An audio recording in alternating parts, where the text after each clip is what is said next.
What if the world you thought you knew is beginning to fray already? We've all seen the headlines, heard the whispers, felt the ground tremble just a little. But what if those tremors aren't random? What if they're part of a much larger, darker rhythm, a drumbeat leading us directly into a year that ancient seers and modern mystics alike have marked as a terrifying turning point? I'm talking about 2025. Not just another notch on the calendar, not just another set of challenges, but a year that echoes with the dread of prophecies long buried, now rising to the surface.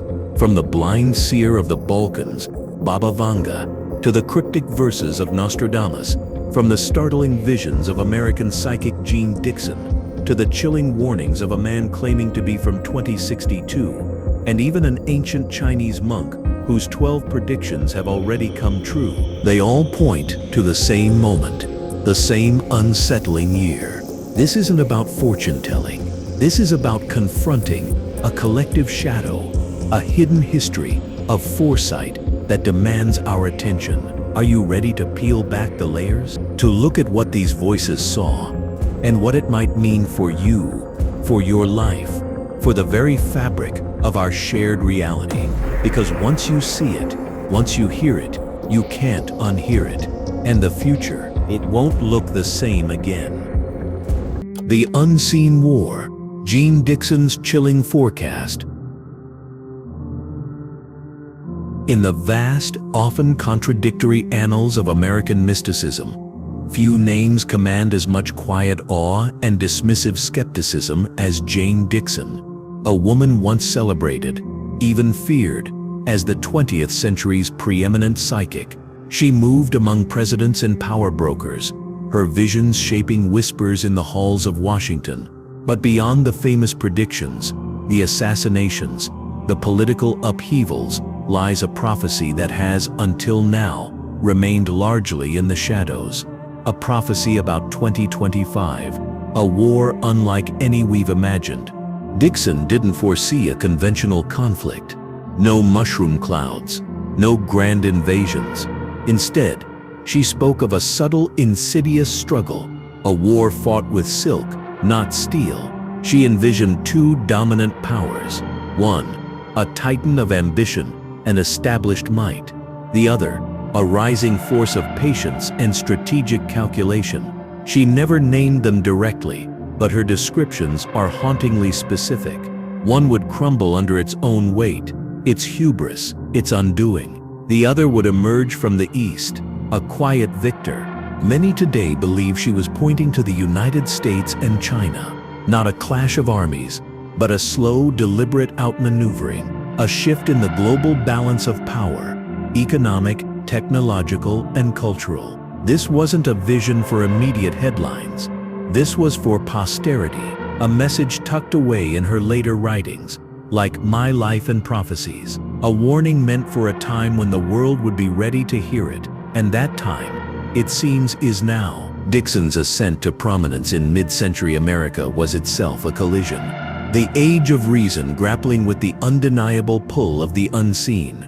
She famously predicted President John F. Kennedy's assassination. Years before it happened, she foresaw Roosevelt's death in office. She was right. She spoke of Truman's rise when he was a mere footnote, and Churchill's fall when he seemed untouchable. Time and again, her visions rattled the corridors of power. So why then did her most potent warning about 2025 fade into obscurity? Perhaps it was too unsettling, too disruptive to the prevailing narratives of Western dominance. The idea of a quiet, strategic victory by an Eastern power. It simply didn't fit. She didn't predict a nuclear winter. She described something far more pervasive. A war of ideologies, fought not with bombs, but with economic attrition, with digital incursions, with cultural erosion. She saw alliances dissolving, old enemies finding new common ground, Western democracies outmaneuvered, not by force, but by strategy, by time itself. I see a dragon rising, she wrote, not breathing fire but weaving silk over steel, drawing the world inward. A poetic image, yes, but to modern ears, It's a chillingly accurate description of current geopolitical strategies: soft power, infrastructure investment, cyber influence. But here's the true enigma of Dixon's 2025 prophecy. It's not just what she said, it's what she left unsaid. Entire pages in her personal notes remain redacted, blacked out, sections marked only with a date, and the ominous phrase, "too dark for now." What did she witness that she couldn't bring herself to commit to paper? What horror was so profound, so devastating, that it had to be hidden from the light? Mainstream historians often scoff at her legacy. They attribute her hits to coincidence, or accuse her of retrofitting. But they rarely mention how often Dixon was consulted by the powerful, by politicians, military officials, even foreign leaders, not to debunk her, but to ask her what came next. And yet, despite her track record, her warnings about 2025 remain buried, ignored, forgotten. Why? Was it because they challenged the West's sense of superiority? Was the thought of a victorious China simply too unthinkable at the time? Or was there something more? Something that someone wanted hidden? There's another twist to her story. In her final years, Dixon became increasingly reclusive. She claimed her visions had changed. No longer were they specific events. They were sequences, dominoes falling, systems collapsing. She often repeated a cryptic phrase to her inner circle: "The beginning comes from the middle, and the end comes from the mirror." To this day, no one knows exactly what she meant, but in the shadow of rising geopolitical instability, of cyber attacks, of pandemics, of unchecked artificial intelligence, her words now echo with a chilling relevance. In 2020, a new generation of researchers began rediscovering Dixon's later writings. They found marginalia, notes scribbled in the edges of her old books. One simply read, "Watch the water routes in 2025. It won't start on land." Another, "The West sleeps while the East waits." These weren't mere musings. They were patterns, clues, each one pointing to a singular, terrifying question. What exactly did Jeane Dixon see in the year 2025? If you feel this unsettling truth resonating within you, if you're ready to look beyond the surface and into the deeper currents of existence, then now is the time to join others who seek these truths. Hit that subscribe button. Become part of a community that dares to question, that craves the raw, unfiltered truth, no matter how uncomfortable it may be. Don't let these ancient whispers fade into silence. Nostradamus, Europe's shattered dream. Now, let's step deeper into the shadows, to a 16th century French seer whose name still sends shivers down the spine of history: Nostradamus. Physician, astrologer, poet, but above all, a prophet, a man who, with ink and metaphor, tried to warn the future from within the confines of his past.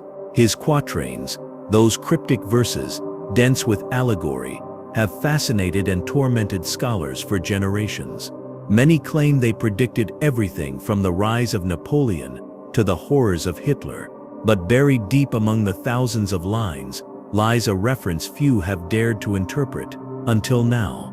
A vision of a war in Europe set in the year 2025, and this time the signs are already showing. In one particular quatrain, Nostradamus wrote, "The great war shall begin in the West. Blood will reign across wide lands.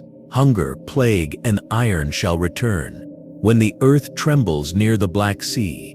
At first glance, these lines read like poetic dread, but place them alongside recent headlines, and suddenly, they seem less poetic, more prophetic. Since 2022, Europe has been gripped by renewed geopolitical instability. The invasion of Ukraine fractured the fragile peace that had held since the Cold War. Thousands dead, millions displaced, and still, the conflict grinds on. Energy prices have soared, economies have buckled. As Europe arms itself once again, the world holds its breath. Is this the beginning that Nostradamus foresaw? Some scholars argue yes. They point to his reference to the Black Sea, a region bordering Ukraine, Russia, and the volatile Balkans. They argue the phrase "iron shall return" isn't a metaphor, it's literal. Tanks, bombs, war. Others warn not to take the verses so literally. After all, Nostradamus never mentioned names, never listed years in the way we use them today, and yet the number 25 recurs in several interpretations of his work. Not as a year, but as a turning point. One apocalyptic verse reads 25 times, "Shall the blood be spilt before the eagle bows to the bear?" A strange riddle, yes, but in the language of Cold War symbolism, it takes on a new tone. The eagle, often interpreted as America, the bear, Russia. Could Nostradamus have glimpsed a moment when Western powers falter, when Eastern strength surges forward? The Confluence of Dread. Why 2025?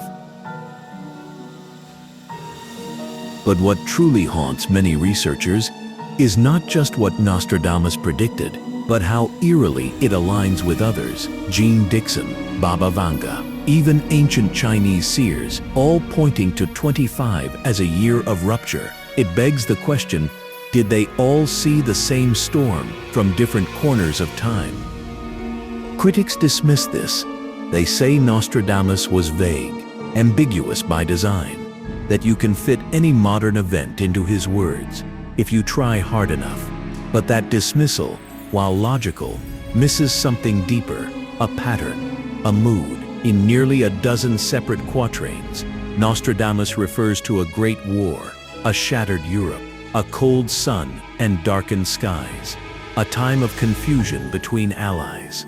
These verses are spread across his prophecies, but when stitched together, a tapestry forms, one that shows a continent not only at war with itself, but abandoned by those it once trusted. In one chilling passage, he writes, "The allies shall divide, the northern king betrayed, the lion will weep, and the bull shall fall silent." Some interpret this as symbolic of NATO fracturing, or Britain the lion, losing influence, and the bull Spain perhaps, or the financial markets. It's all interpretation, yes, but it's getting harder to ignore how current these lines feel, especially when the very technologies reshaping modern warfare, AI-guided drones, cyber attacks, disinformation campaigns, were inconceivable in Nostradamus's time, yet eerily echo his metaphors of silent weapons, phantoms in the air, and battles unseen.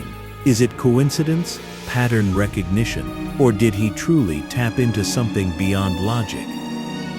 One school of thought suggests Nostradamus didn't see the future in detail, but sensed emotional signatures, waves of chaos, violence, upheaval. And if that's true, then the emotional resonance of Europe in 2025, tension, division, fear, may well be the same signal he was echoing. But there's a deeper concern. Nostradamus never described this war ending. Unlike other conflicts in his verses, this one lingers. Its consequences ripple through his later predictions: famines, migrations, and climate disorder. In one dark stanza, he writes, "From the ashes of war, the waters rise, new lands swallowed, old nations erased." This has led some to speculate that the war he saw in 2025 doesn't simply end battles, it ends eras. The age of Western dominance, of centralized power, of predictable geopolitics, all washed away. Of course, none of this is proof, and Nostradamus is easy to misuse. But there is one detail that few talk about. In 1555, the same year he published his first major book of prophecies, Nostradamus wrote a private letter to King Henry II of France. In it, he warned of a black seasons for the European continent, a time when the lights of the north shall dim, and the cries of the old cities shall echo without answer. For centuries, this passage meant little, but today, as Europe faces rising authoritarianism, refugee crises, economic strain, and war on its doorstep, some are beginning to wonder, what if the lights are already dimming? The war that Nostradamus predicted may not come in a single flash. No great trumpet, no single declaration. Instead, it may unfold slowly, quietly, beneath our feet, until one day we look around and realize we are already living in it. So the question becomes, will 2025 be the year Europe finally breaks? Or is it the year the world realizes it already has? Baba Vanga, the unraveling begins. Now we travel further east to a blind mystic from the Balkans, whose warnings about 2025 are perhaps the most terrifying. Yet, in a quiet village in the Balkans, far from the political thrones and military strongholds of the modern world, lived a blind woman. Her name was Vangelia Pandeva Gushtarova, but the world would come to know her as Baba Vanga. She was no scholar, no astrologer, no author of cryptic poetry. She claimed no formal education, only that a powerful wind once lifted her from the earth, and when it set her down again, her eyes had gone dark, but her visions had begun. Her followers believed she could see what no one else could, and perhaps they were right, because among her many predictions, some strange, some eerily accurate, there was one that still lingers like smoke in the air, one that whispers its warning in the back of our collective mind. 2025, not just another year, not just another crisis. Baba Vanga called it the beginning of the end. She never claimed the world would end in fire or flood, not yet, but she said that in 2025, a chain reaction would begin, a cascade of disasters, political, environmental, social, that would unravel the fragile threads of modern civilization. And for some, that unraveling has already begun. According to those close to her, Baba Vanga spoke of a great war in Europe, starting in or around 2025, a conflict that would leave cities in ruin, nations broken, and the population of the continent drastically reduced.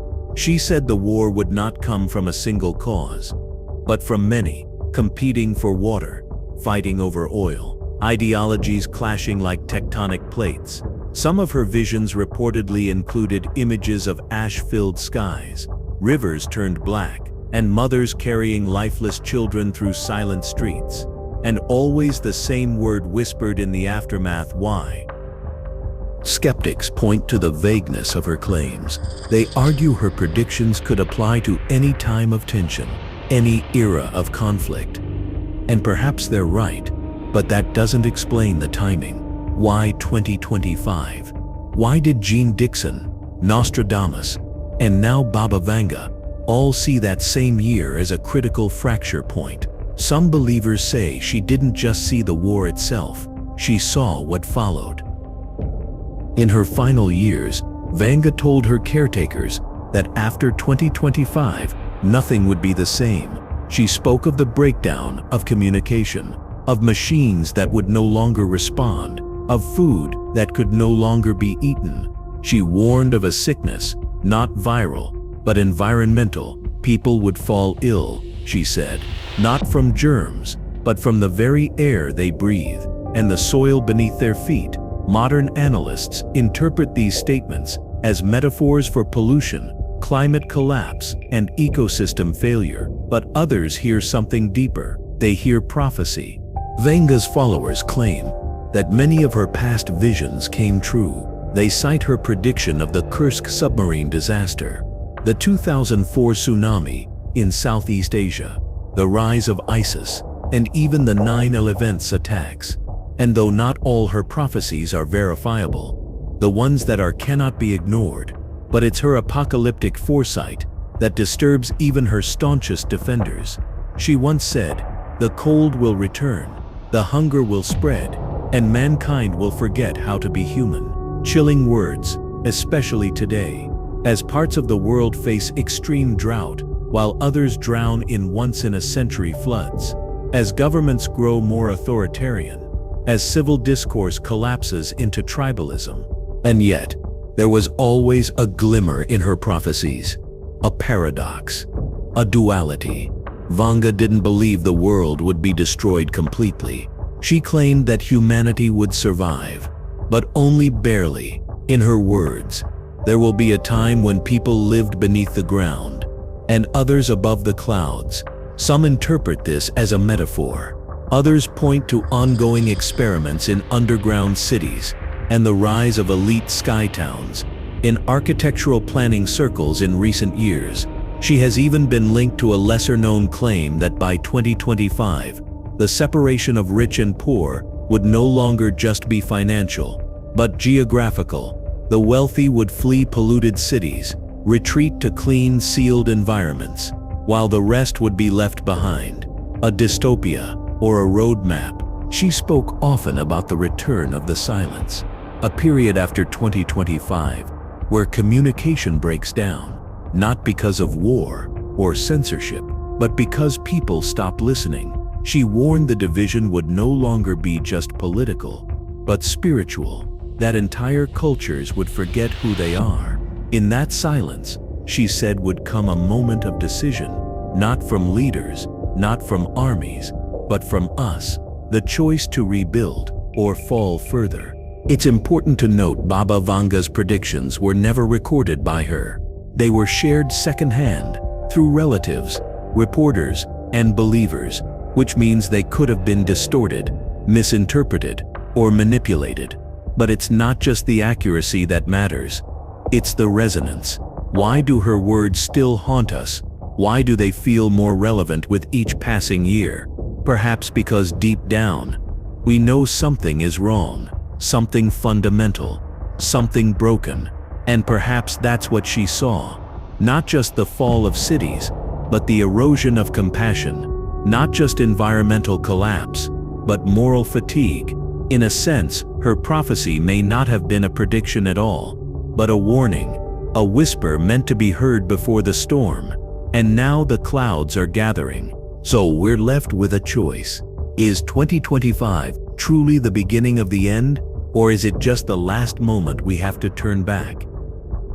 If these deep dives into esoteric knowledge, these explorations of hidden histories and prophetic warnings resonate with your soul, then you need to explore more. I have an entire playlist dedicated to unraveling these mysteries, to understanding the demons and angels that shape our world, the forgotten lore that defines our existence. You'll find the link to that playlist in the pinned comment below. Go there, dive in. The truth awaits. The man from 2062. A future lived, a warning sent. It began on a quiet night in November 2010, buried deep within the chaotic threads of Japan's two-channel forum, a massive anonymous message board known for unfiltered opinions and fringe theories. Someone posted a message that would shake the entire online community. The post wasn't angry, it wasn't political, it wasn't even particularly long. It was simply titled, "I am from the year 2062. Most users laughed. Another time traveler. They scoffed. Just another role player trying to stir up attention. But this one felt different. The writer claimed he had traveled back in time on a classified mission, not to save the world, not to change history, but to observe, to gather data, to understand how a sequence of devastating events beginning in the 2010s spiraled the Earth toward irreversible collapse. He never said exactly why he had come. He never mentioned names, only warnings, and one message that would haunt readers forever: escape to the mountains. At first, no one knew what to make of it. Some tried decoding it, wondering if it was a metaphor, a riddle, or simply nonsense. Others dismissed it entirely. But then, on March 11th, 2011, everything changed. A magnitude 9.0 earthquake struck off Japan's northeastern coast, triggering a monstrous tsunami. Cities were destroyed, nuclear plants melted down, thousands died, and suddenly, escape to the mountains didn't sound like nonsense anymore. It sounded like a prophecy. The post from the so-called man from 2062 was quickly unearthed by users. Screenshots circulated. People began to ask, had someone actually tried to warn us? And then he vanished. For months, there was silence, until July 2011, when he returned. This time people were ready. They flooded him with questions. What would happen next? Could disaster be stopped? Was the future already written? But his answers were elusive, vague. He never gave direct predictions, except one. He said he would return again in April 2016, because he claimed another major event was on its way. Skepticism returned. The forum moved on, until April 2016 arrived, and with it, an earthquake. This time in Kumamoto Prefecture. It wasn't as massive as 2011, but it was enough to send chills through those who remembered the warning. And then he posted again. He said little, only that he would return on May 17, 2016. And once more, on May 16, just one day before, another earthquake struck Ibaraki Prefecture. It was small, but the pattern was undeniable. This wasn't a game anymore. People began taking him seriously. They archived every post. They created databases. They even tracked his sentence structure, looking for hidden codes. And as they dug deeper, a new pattern emerged. His warnings weren't just about natural disasters. He began to speak carefully about the years ahead. And what he described was terrifying. According to the man from 2062, the decades following 2020 would plunge humanity into a period of prolonged global conflict. Not a single explosive world war, but a rolling storm of regional disputes, regime collapses, and proxy battles, eventually escalating into something far worse. He claimed that between 2025 and 2030, a large-scale global war would break out. But this war, it would not be fought with nuclear weapons. It would be waged with chemical agents, invisible poisons floating through the air, infecting the lungs, destroying DNA, turning entire cities into zones of silent death. He said that Japan, his home country, would be nearly annihilated, that entire nations would vanish from maps, and that only a few would survive, hidden in isolated, elevated places. Hence the warning, escape to the mountains. But even survival, he said, would not be peace. He spoke of a post-war world transformed beyond recognition. India, he claimed, would rise as the new global power, not just militarily, but technologically. Its population would explode to over 5.5 billion, and it would lead a revolution in space-based energy, harvesting power directly from satellites, eliminating dependence on oil or minerals. He spoke of underground cities built to shield survivors from toxic air and radiation, and of sky cities floating above the poisoned ground, reserved for the rich and powerful. He described humanity splitting in two, those who adapted and those who didn't. He said food would become dangerous, that seafood would vanish from diets, that alcohol would be lethal, and even a minor mistake in daily routine could cost lives. But he didn't stop there. He described a future where medicine fused with machines, where people implanted nanotech chips in their bodies, capable of healing wounds, regulating emotion, even allowing telepathic communication within small distances. Language barriers would fade, borders would shift, and privacy would end. He called it a golden age of control, a world of order, but no freedom. He never said whether this future was inevitable. He never claimed to be a savior, but his tone was always the same, cold, precise, detached, as if he were simply reporting facts, as if he'd already watched it happen. Some believe he was a hoax, a brilliant storyteller with uncanny timing. But if that's true, why did he stop posting in 2016? Why no book deal, no podcast, no monetization? He vanished again without a trace, just as he said he would. And yet, his words remain. Escape to the mountains. Now, as we stand on the threshold of 2025, a year marked by so many warnings, Dixon's, Nostradamus's, Vanga's, one question rises above the rest. Did the man from 2062 see something, or did he live it? And if so, why did he come back? Alois Irlmaier, the digger's vision of dust and darkness. Up next, we move to Germany, where a humble seer once described a war that would begin in the Balkans and end with skies full of yellow sand. He was no scholar, no priest, no scientist. Alois Irlmaier was a simple man, a well digger from Bavaria. Yet during the turbulent years following World War II, people came from miles around to speak with him, not for water, but for visions. They believed he could see what others could not.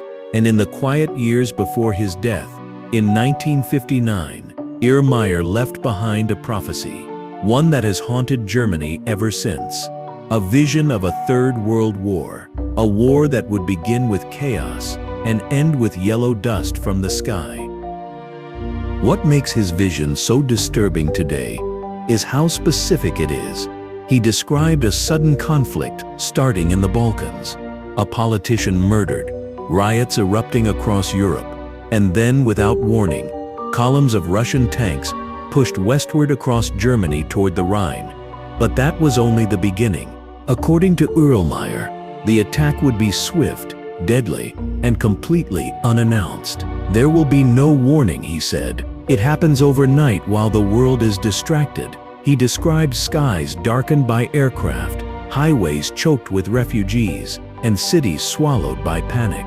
But then he spoke of something far worse, a weapon, one that doesn't explode, but spreads. He called it yellow dust, a fine powder falling from the sky, killing everything it touches, animals, people, even plants, invisible, odorless, lethal. He claimed this dust would be dropped from high altitudes, carried by the wind, and that anyone caught outside would be dead within minutes. Modern interpretations suggest this could be a form of chemical or biological warfare, or perhaps a radioactive compound. But Irlmaier insisted it wasn't a nuclear bomb.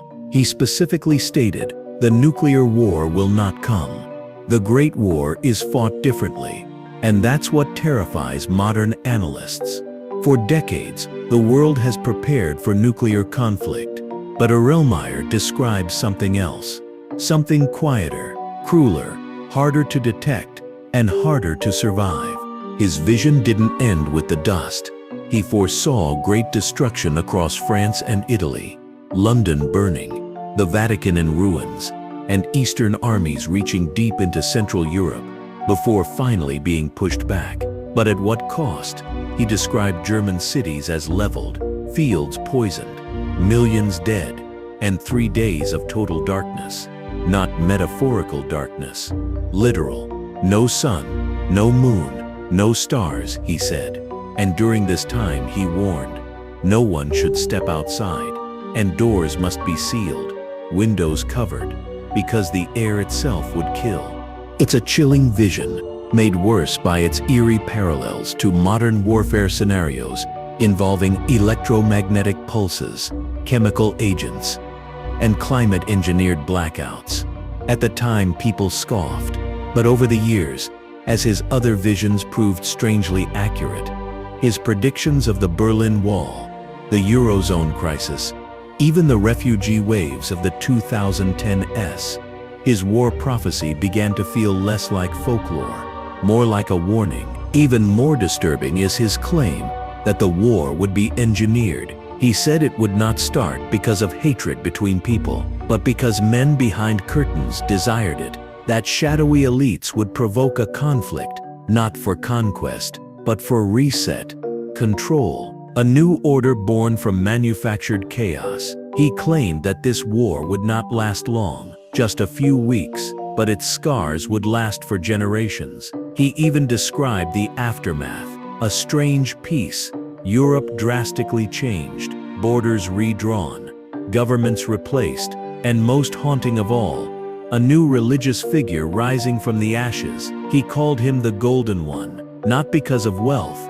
but because of the light. Some believe he meant a spiritual leader. Others think it was symbolic. But one thing is clear in Irlmaier's vision: the war doesn't end with death, it ends with something new. But the question remains, was Alois Irlmaier truly seeing the future, or simply echoing the trauma of the wars he lived through?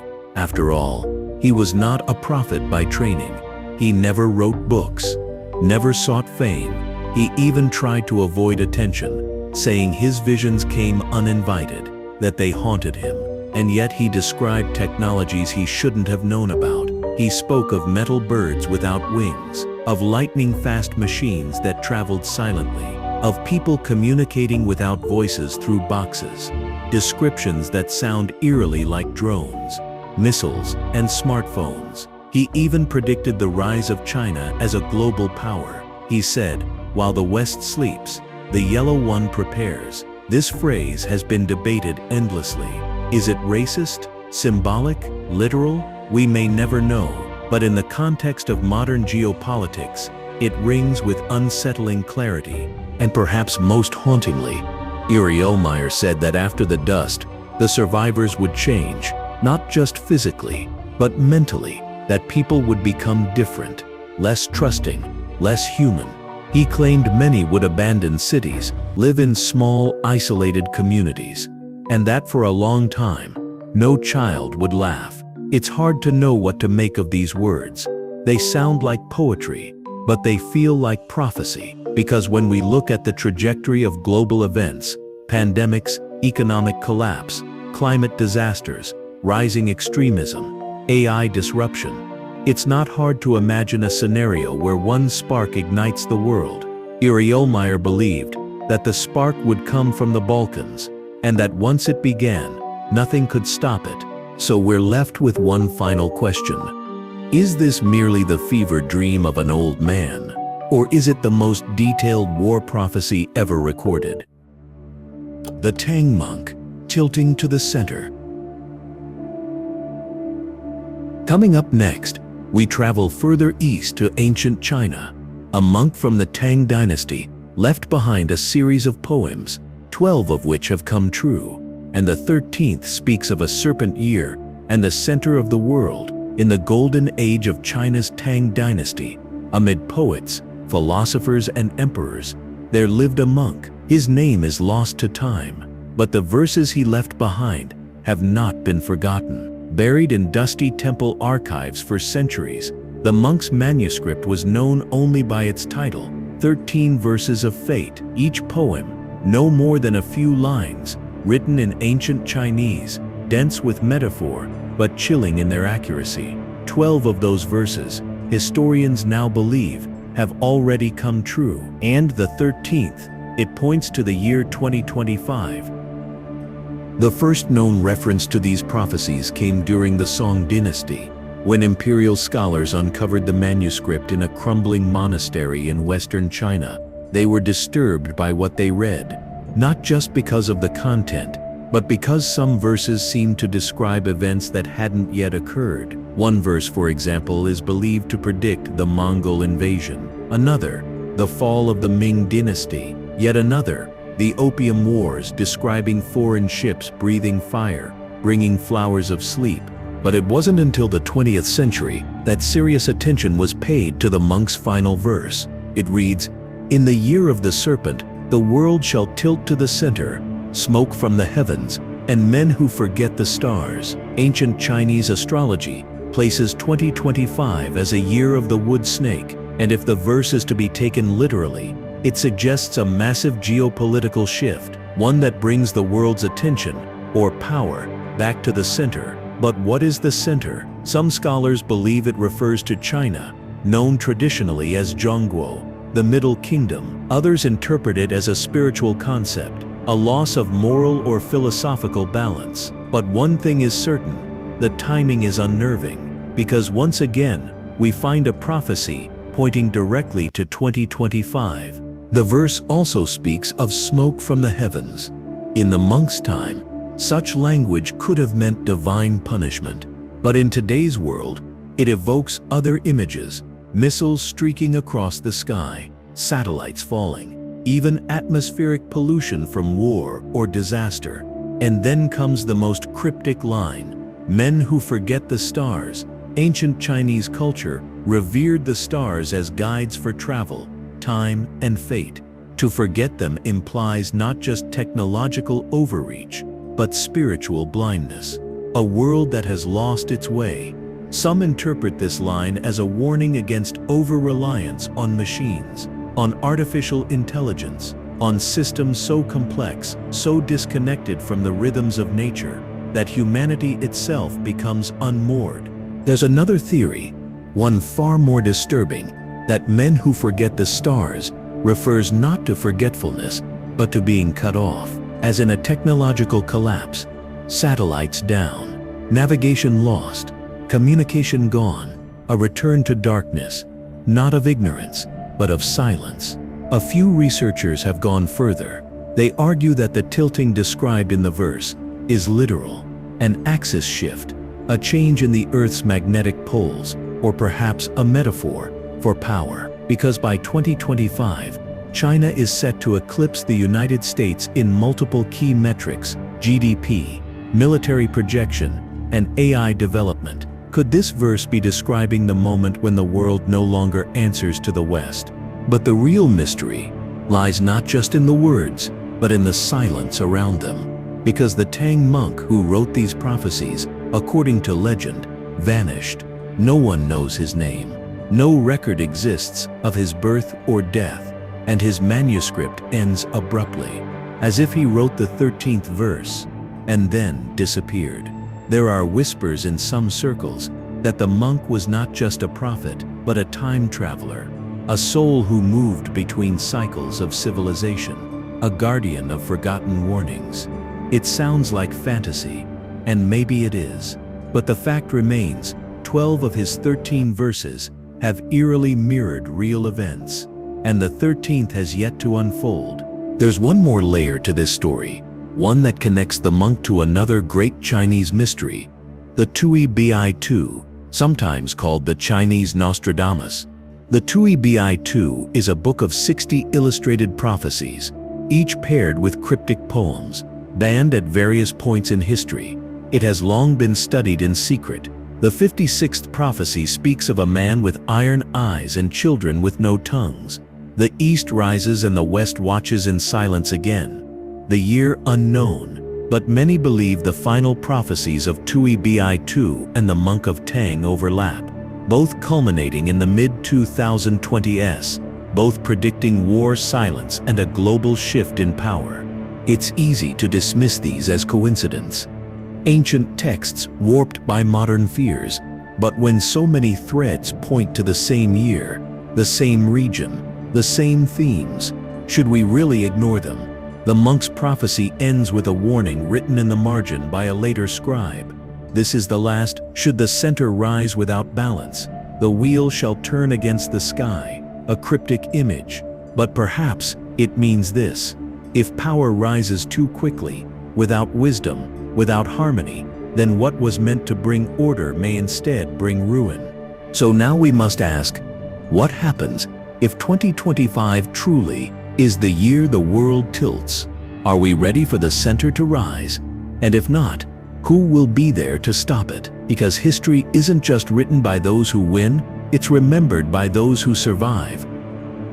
6 prophecies, 6 voices, 6 warnings, all converging on a single year. From the halls of ancient Chinese monasteries to the foggy streets of post-war Germany, from French quatrains and Balkan visions to digital whispers on forgotten internet forums, each speaks of chaos, of war, of silence, and most disturbingly, they all point to 2025. But how? How could seers separated by centuries, cultures, and beliefs all fixate on the same moment? Coincidence, mass projection, or something else? Some say it's pattern-seeking madness, that we only see what we want to see, but others sense a deeper thread, that reality itself, like a river, sometimes sends ripples backwards through time, and a few rare souls hear them. Still, One truth remains unshakable. Despite all our science, all our certainty, we still do not understand time, or fate, or why some warnings survive while others are buried. So now we're left with a choice: to dismiss these voices as relics of fear and myth, or to pause and wonder, what if they were right? Because if 2025 truly is the turning point, then the future is not just unwritten, it is unstable. So we ask you now, what do you believe? Which prophecy chilled you the most? What theory makes the most sense to you, or the least? Let us know in the comments below, because sometimes the answers don't come from history, they come from those brave enough to question it.